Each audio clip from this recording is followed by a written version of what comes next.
Asyhadu an la ilaha illallah wahdahu la syarikalah wa asyhadu anna Muhammadan abduhu wa rasuluh la nabiyya ba'da. Allahumma salli wa sallim wa barik ala hadzal nabiyil karim nabiyina Muhammadin wa ala alihi wa sahbihi ajmain. Bapak Ibu jamaah sekalian rahimakumullah, alhamdulillah kita bersyukur kehadirat Allah Subhanahu wa Ta'ala. Dengan limpahan rahmatnya kita dapat istiqomah dalam melaksanakan rangkaian ibadah di bulan suci Ramadan. Mudah-mudahan seluruh amal ibadah yang kita laksanakan diterima Allah sebagai amal yang sholih, dan mudah-mudahan hidup kita mendapat ridho dari Allah Subhanahu wa Ta'ala. Amin. Mengawali kajian pagi ini, mari kita buka dengan membaca basmalah. Bismillahirrahmanirrahim. Bapak Ibu jamaah sekalian rahimakumullah, amanat dari takmir kajian pagi ini membahas tentang membangun akhlak prioritas. Membangun akhlak prioritas ini ada dua pengertian. Yang pertama, bahwa akhlak prioritas itu merupakan ajaran yang menyempurnakan seluruh sistem ajaran Islam, sehingga akhlak itu perlu diprioritaskan. Maka inilah yang dimaksud membangun akhlak prioritas, yakni ajaran akhlak dalam Islam itu harus diprioritaskan. Mengapa? Karena sistem ajaran Islam itu terdiri dari akidah, syariah, dan akhlak. Akidah membahas tentang keimanan, ketauhidan. Kemudian syariah ini hukum, aturan, kaidah yang mengatur tentang ibadah dan muamalah. Ibadah meliputi ibadah mahdhah dan ibadah ghairu mahdhah. Sedangkan muamalah segala urusan yang bersifat muamalah duniawiyah itu diatur dalam materi tentang syariat. Nah, kemudian akhlak. Bapak Ibu yang dirahmati Allah, akhlak ini ternyata menyempurnakan seluruh ajaran Islam. Jadi akidah seseorang itu bisa sempurna, iman seseorang bisa sempurna kalau disempurnakan akhlak. Akmalul mu'minina imanan ahsanuhum khuluqan. Sempurnanya iman seseorang tergantung pada sempurnanya akhlak seseorang. Syariat juga demikian. Pelaksanaan syariat sempurnanya terletak pada akhlak. Syariat tidak bisa berjalan sendiri tanpa akhlak.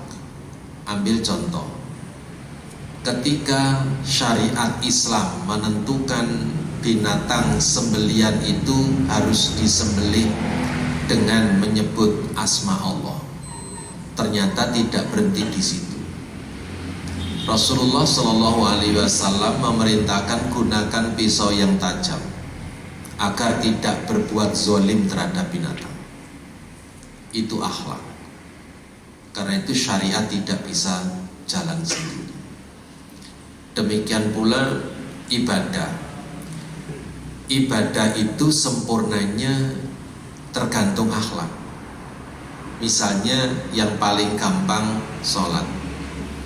Ibadah sholat itu dikatakan sah kalau syarat rukunnya terpenuhi. Baru dikatakan sempurna sholat seseorang kalau disempurnakan dengan akhlak. Baru sholat itu diterima kalau diimplementasikan nilai, makna, dan pesan moral sholat dalam kehidupan nyata. Itulah inna sholata tanha anil fahsya wal munkar. Mari kita buktikan. Rasulullah Shallallahu Alaihi Wasallam pernah menjelaskan, sejahat-jahat pencuri adalah mereka yang mencuri sholatnya. Para sahabat bertanya, yang dimaksud sejahat-jahat pencuri sholat itu siapa?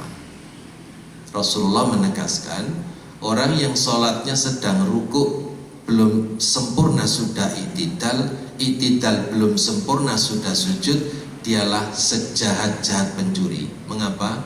Karena yang dicuri itu haknya Allah. Berarti sempurnanya sholat itu kalau ada tumak nina, dan tumak nina itu adalah materi tentang akhlak.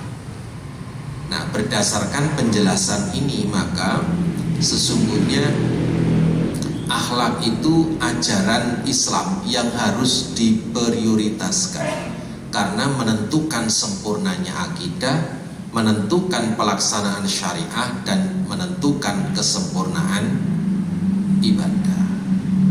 Nah, Bapak Ibu, lebih dari itu, Rasulullah Shallallahu Alaihi Wasallam menyatakan, innama bu'itstu liutammima makarimal akhlak. Sesungguhnya saya dibangkitkan untuk menyempurnakan akhlak. Mengapa? Mengapa tidak makarimal iman? Mengapa tidak makarimal ibadah? Mengapa tidak makarimal syariah wal muamalah? Tapi kok makarimal akhlak? Itu artinya bahwa akhlak yang diajarkan Rasul itu menyempurnakan seluruh ajaran akhlak yang pernah diajarkan oleh Rasul-Rasul terdahulu. Sempurnanya akhlak itu diajarkan oleh Rasulullah. Mengapa? Karena akhlak Rasulullah itu akhlak yang recommended. Yang merekomendasi akhlaknya Rasul itu Allah. Wa innaka la'ala khuluqin azim. Sesungguhnya kamu Muhammad benar-benar memiliki akhlak yang agung. Itu Allah yang mengakui. Karena itu menjadi lumrah kalau Allah menunjukkan laqad kana lakum fi rasulillahi uswatun hasanah. Sungguh di dalam diri Rasulullah itu terdapat akhlak yang agung, maka tirulah.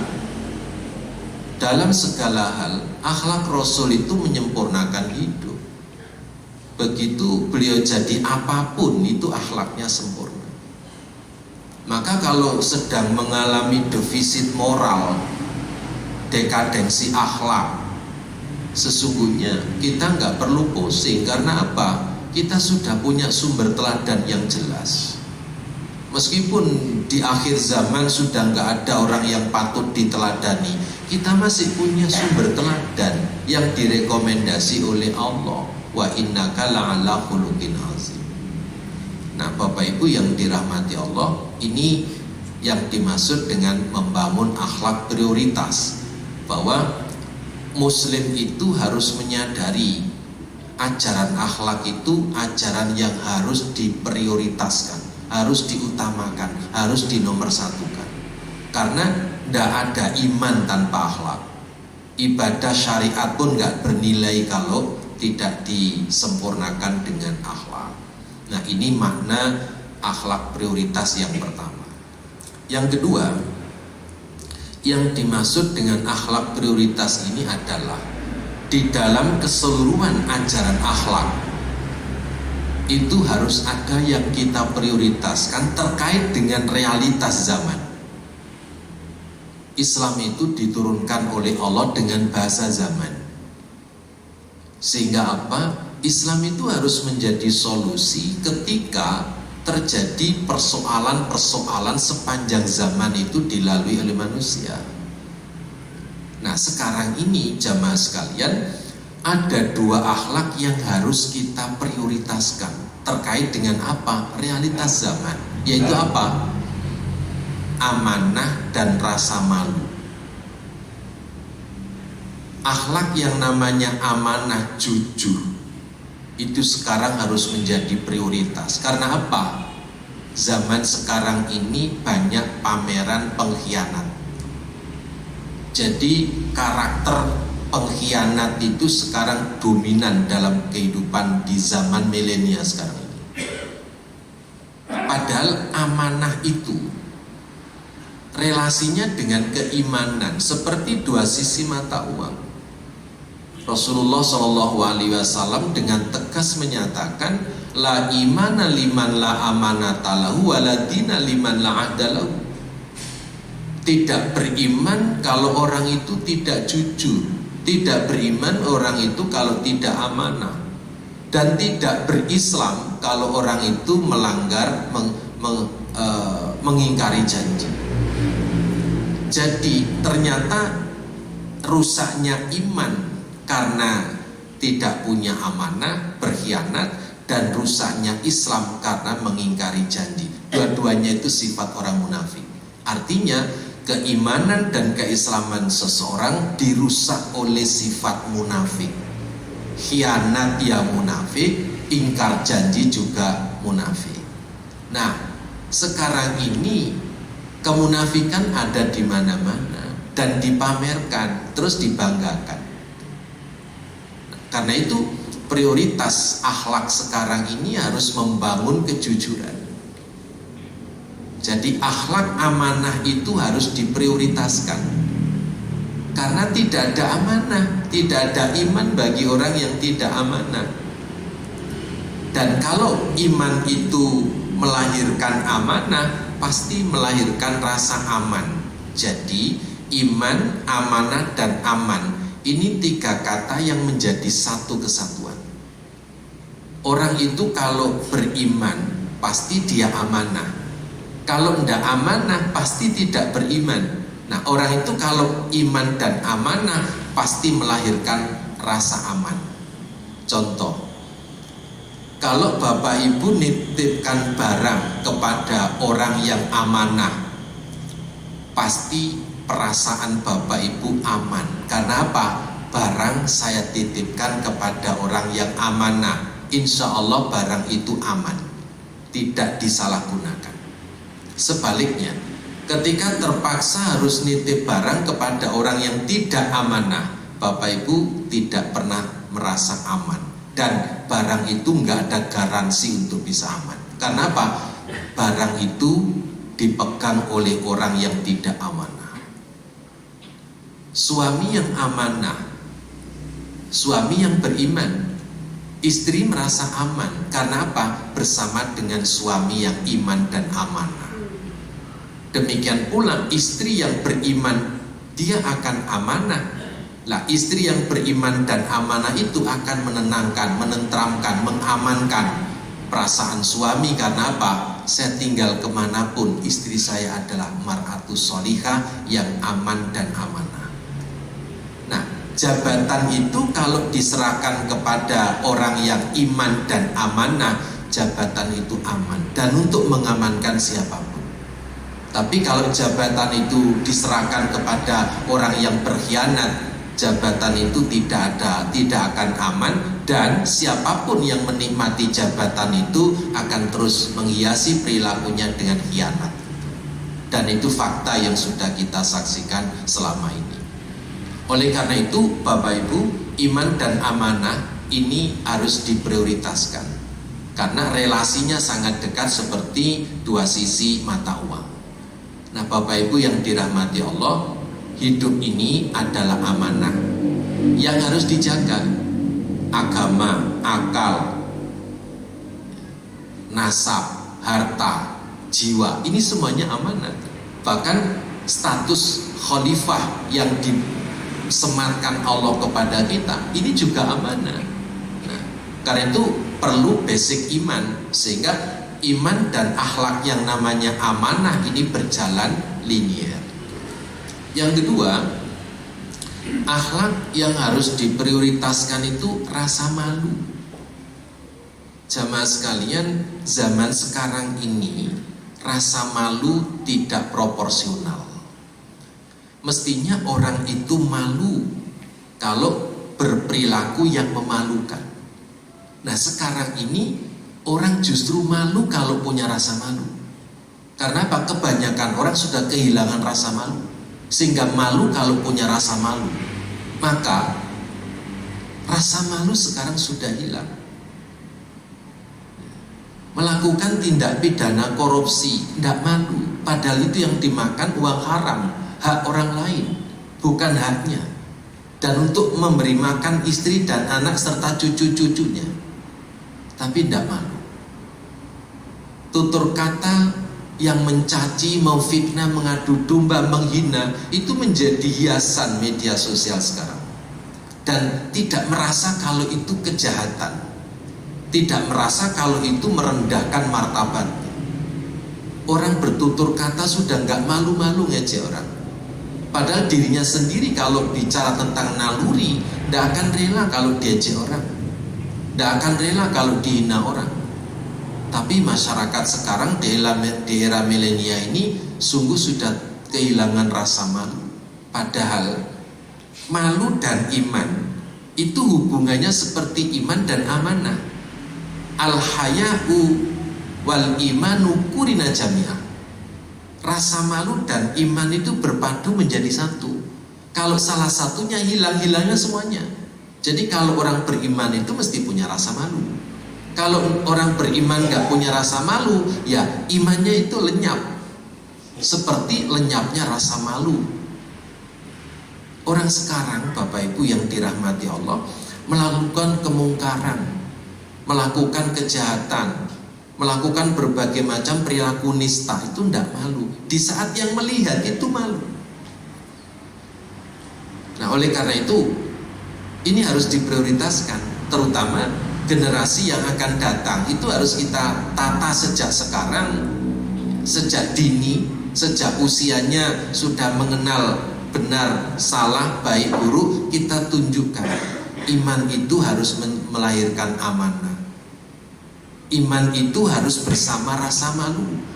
Kalau orang beriman kok nggak punya rasa malu, ya imannya lenyap seperti lenyapnya rasa malu.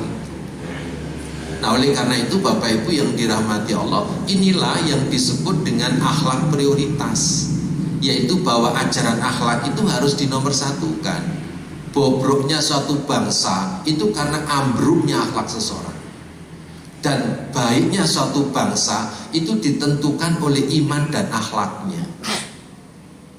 Negara dikatakan baldatun toyibah, itu kalau penghuninya itu penghuni yang baik, yang hayatan toyibah, yang kalimatan toyibah, yang dimakan halalan toyibah.